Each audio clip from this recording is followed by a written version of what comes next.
तारापुर नाम के गांव में एक गरीबों की बस्ती हुआ करती थी। उस बस्ती में जो लोग रहते थे वे मजदूरी का काम या घर के छोटे मोटे काम किया करते थे।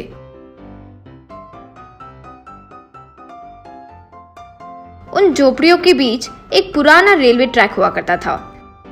उस बस्ती में किसी को कोई समस्या आती तो देवदत्त के पास जाते थे। देवदत्त उस बस्ती में सबसे बूढ़ा था। सबको अच्छी सलाह देकर समस्या का समाधान देता था। सबको वो बहुत पसंद था, लेकिन रेल के पटरी के बारे में जो वो कहता उससे कोई सहमत नहीं होता था।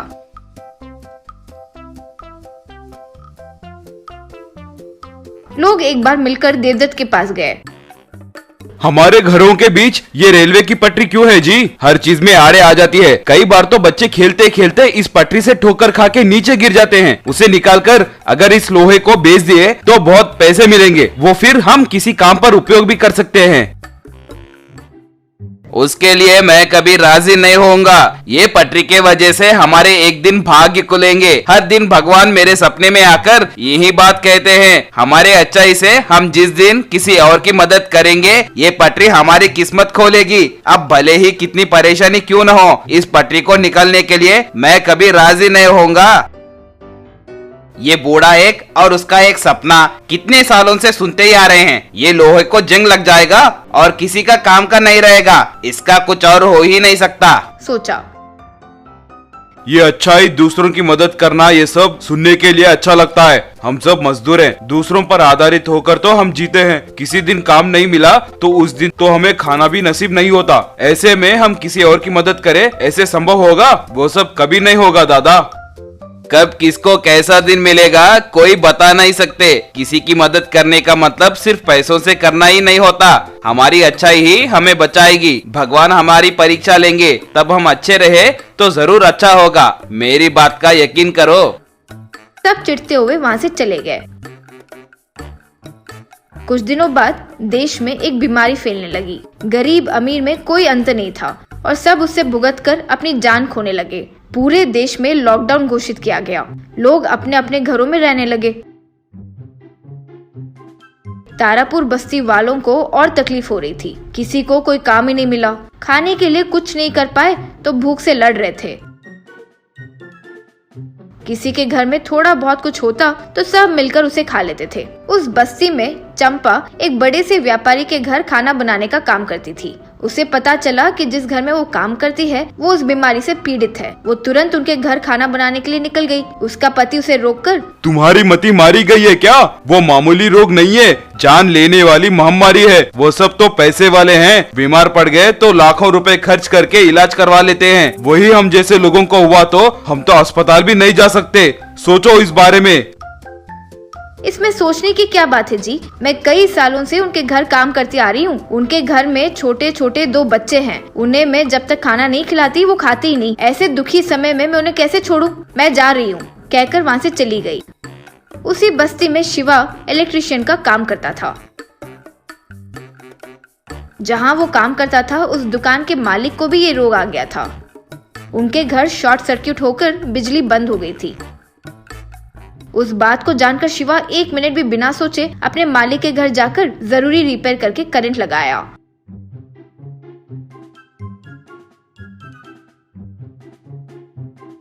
और दूसरी जरूरतों को जानकर उनके लिए राशन सब्जी भी लाकर दिया। उसी बस्ती में राजू प्लम्बिंग का काम करता था। उसके मालिक के घर पर भी सभी को यही रोग हुआ था। उनके घर पर किचन में पाइप खराब हो गया और पूरे घर में पानी भर गया था। राजू तुरंत उनके घर जाकर जरूरी मरम्मत करके उनके लिए दवाई और किराना लाकर दिया। अजित टैक्सी चलाता था। उसका मालिक इस रोग के कारण मर गया था। अंतिम क्रियाक्रम को करने के लिए उनके कोई जान पहचान वाले भी आगे नहीं आए। अजित अपने मालिक के परिवार की मदद करने के लिए निकल पड़ा। अरे अजित, जरा सोचो, उनके परिवार वाले ही आगे नहीं आए तो तुम क्यों अपने प्राण संकट में डालना चाहते हो? कई सालों से उनके पास ड्राइवर की तौर पर काम किया है। मुझे टैक्सी वही दिलवाए। अब ऐसे समय में मैं उनके परिवार वालों की मदद नहीं किया तो मेरे जीने का ही कोई फायदा नहीं है, कहकर चला गया। तारापुर बस्ती में सारे लोगों को एक बात समझ आ गई। जो देवदत्त कहते थे वो सत्य था। किसका समय कब और कैसे बदलता है किसी को नहीं पता। किसी और पर आधारित होकर जी रहे हैं, ये मानने वाले किसी और की सहायता करने लगे। इस तरह जो भी वे कर सकते थे उन सब ने वो मदद की। एक दिन सुबह एक छोटी सी बच्ची देवदत्त के घर आई। दादा दादा जल्दी बाहर आइए। देवदत्त बाहर आते दंग रहकर देखने लगा। तारापुर बस्ती के बीच जो रेल की पटरी थी उसमें एक मनी ट्रेन आकर रुकी। उसमें से पैसे, सोने के जेवर सब बाहर आने लगे।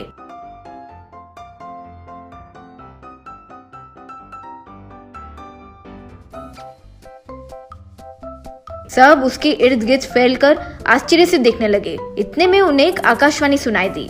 तुम सब लोगों ने निस्वार्थ होकर सबकी मदद की, ये तुम लोगों का बहुमान है। देखा, जो मैं कह रहा था वो बात सच हो गई। कितने सालों से जो मैं सपना देख रहा था वो सच हो गया। सब उसका नमस्कार किए। बस्ती के सारे लोग उस मनी ट्रेन में मिले पैसों से अमीर बन गए। झोपड़ी की जगह अच्छे घर बनवाने लगे। उनके नसीब को चमकाने वाली रेल की पटरी को वैसा का वैसा ही रखे। हर सुबह उसकी पूजा करते थे। चाइना से आई एक बीमारी देश को परेशान करते हुए पूरा 1 साल बीत गया। लोग अब सोचे कि बीमारी का हल मिल गया और चैन की सांस लेना चाहते थे कि तभी वो बीमारी अपना रूप बदलकर फिर से लौट आई। सारे लोग बीमारी की वजह से भर भर कर अस्पताल में दाखिल होने लगे। धनवान लोग महंगे प्राइवेट हॉस्पिटल में इलाज करवा रहे थे और गरीब मध्यवर्गीय के लोग गवर्नमेंट हॉस्पिटल में जाने लगे। चित्रकूट नाम के गांव में एक सरकारी हॉस्पिटल में सारे बेड्स भर गए थे। पेशेंट्स ऑक्सीजन की कमी की वजह से बहुत तकलीफ उठा रहे थे। वो हॉस्पिटल का incharge doctor Satish Kumar oxygen cylinder के ट्रक का इंतजार कर रहा था। वो सिलेंडर से भरा ट्रक गांव के किनारे पर आकर रुक गया। कुछ लोग आकर उन ऑक्सीजन सिलेंडर्स को दूसरे ट्रक में भरे। इस तरह वे ऑक्सीजन सिलेंडर को एक बड़े से प्राइवेट हॉस्पिटल तक पहुंचाए। वो खाली ट्रक घूमकर सरकारी हॉस्पिटल पहुंची।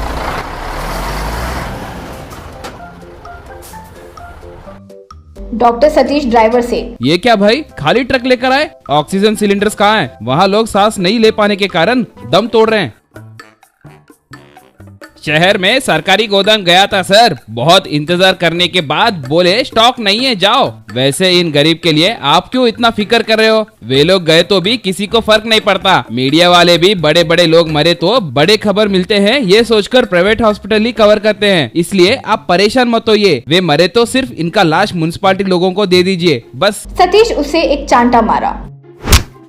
रे, मैं एक डॉक्टर हूँ, मेरी नजर में जिंदगी जिंदगी होती है, वो चाहे किसी की भी हो। गरीब अमीर से फर्क नहीं पड़ता। तुम्हारे धंधे के बारे में मुझे पता चल गया है रे। किसी एक दिन मैं तुम्हें पकड़वा कर जेल भिजवाऊंगा, देखना। यूं कहकर अंदर चले गया। सतीश उन पेशेंट्स को कैसे बचाए समझ नहीं पाया तो वो बहुत दुखी हुआ।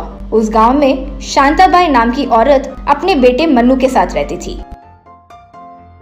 शांताबाई म्युनिसिपैलिटी में कॉन्ट्रैक्ट लेबर के तौर पर काम करती थी। वो हर दिन सड़क के दोनों तरफ पौधे लगाना और उन पौधों को पानी डालने वाला काम करती थी।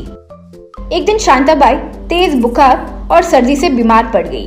उसे महक या स्वाद भी आना बंद हो गया था। तुरंत मन्नू मास्क ग्लव्स पहनकर उसे सरकारी अस्पताल लेकर आया।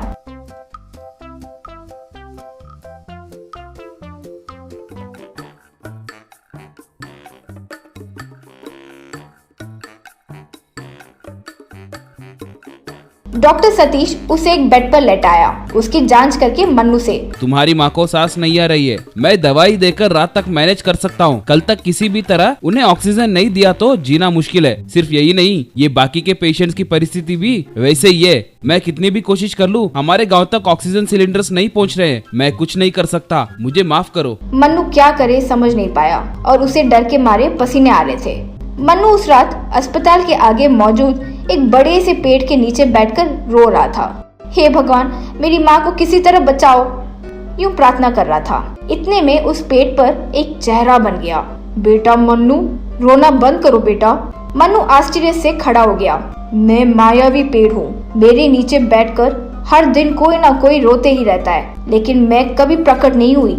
मुझे रोने और लोगों की परेशानी की आदत हो गई है, लेकिन तुम्हारी माँ अब तक कई सारे लोगों को स्वच्छ हवा पहुंचाई है। अनजाने में वो बहुत पुण्य कमा चुकी है। उनके जीवन के लिए आज ऑक्सीजन नहीं मिला ये जानकर मुझे बहुत दुख पहुंचा। इसीलिए मैं तुम्हें एक मायावी ऑक्सीजन सिलेंडर दे रही हूँ। वो सिलेंडर की मदद से तुम्हारी माँ के साथ साथ दूसरों को भी मदद करो। तुरंत उस पेड़ के आगे एक बड़ा सा ऑक्सीजन सिलेंडर प्रकट हुआ। वो पेड़ के मुंह से उस सिलेंडर तक एक पाइप जुड़ गया। वो पेड़ अपने मुंह से उस सिलेंडर में ऑक्सीजन भरी। मन्नू वो पेड़ को नमस्कार किया। तुरंत जाकर डॉक्टर सतीश को ये बात बताया। सतीश उस सिलेंडर को अस्पताल में रखवाया।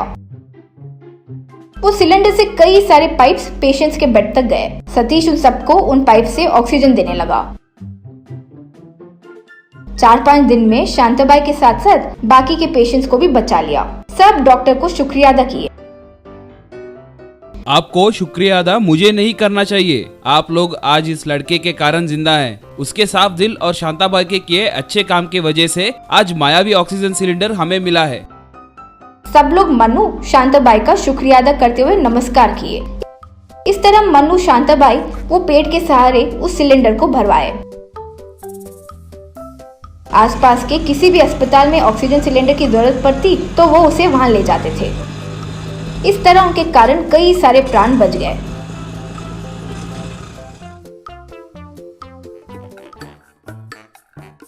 एक बार चित्रकूट के सरकारी अस्पताल में रतन अपने बेटी को लेकर जल्दबाजी में आया।